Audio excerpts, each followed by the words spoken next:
Nobody wakes up one day and ruins everything. That's the comforting myth. We like to believe that disasters begin with a single reckless moment, a burst of emotion, a sudden loss of control, but that's not how it usually happens. Most of the time, the damage starts quietly, with a thought that feels harmless, a doubt that feels inconvenient, a signal that feels easy to ignore. And here's the uncomfortable truth. The people who ignore the clearest warnings are often the smartest ones in the room. Not because they're stupid, but because their minds are very, very good at protecting a story. Tonight, we're not going to talk about failure. We're going to talk about the moments before it. The moments where stopping was still possible. Human beings don't experience reality directly. We experience a filtered version of it. Your brain is not designed to show you the truth. It's designed to keep you functional, efficient, stable, certain. Certainty feels safe. Uncertainty feels dangerous. So when information threatens a belief you've already invested in, your brain doesn't ask, is this true? It asks, is this threatening? And that question changes everything. This is why warning signs don't arrive as alarms.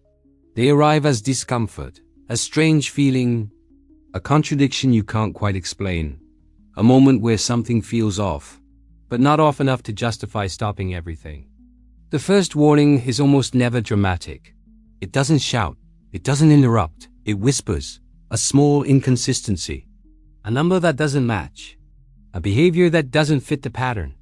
And here's the key psychological detail. At this stage, your brain is still capable of changing course. But doing so has a cost. Stopping means admitting uncertainty.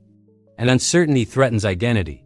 So instead of asking, why doesn't this make sense? The mind asks, how can this still make sense? That question marks the beginning of rationalization. The signal is noted. But it's reframed. It's probably nothing. There's a reasonable explanation. I'll revisit this later. Later rarely comes. Rationalization is not lying, it's editing. The brain doesn't delete the warning, it recontextualizes it. It places the contradiction into a mental box labeled exception. Once something is labeled an exception, it stops challenging the main story. This is where intelligence becomes dangerous. Smarter minds are better at building explanations. They're better at defending ideas. They're better at arguing for coherence. And slowly, the belief stops being tested against reality. Reality starts being tested against the belief. This is confirmation bias, but deeper than most people realize. It's not about seeking evidence. It's about protecting emotional investment. Because by now, you haven't just believed something. You've committed to it. At this stage, the warning signs become more frequent. But something strange happens. Instead of triggering alarm, they become familiar. Familiarity creates comfort, even when the pattern is wrong.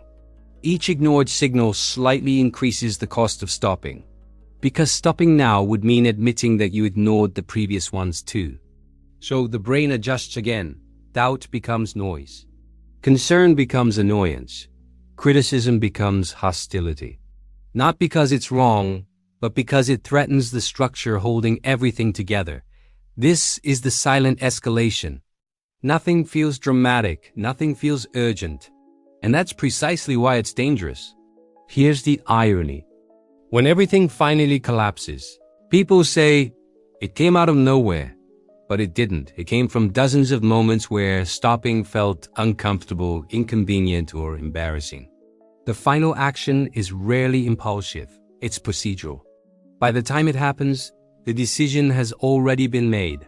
Mentally, emotionally, structurally.